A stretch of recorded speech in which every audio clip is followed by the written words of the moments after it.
目前全球最贵的邮轮，一张船票要30几万，大家知道吧？就前段时间不是新东方那个于老师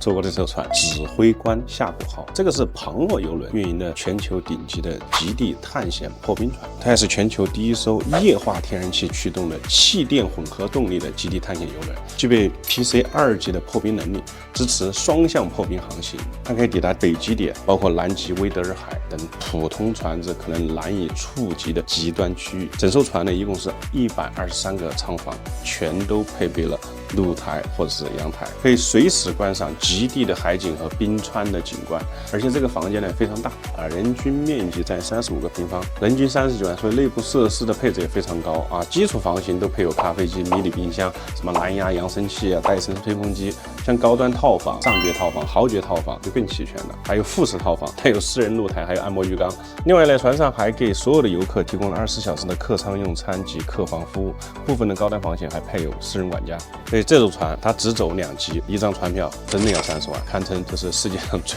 贵的邮轮船票。有兴趣的，告诉磊哥，评论区关注我，带你玩转邮轮，我们一起同游世界。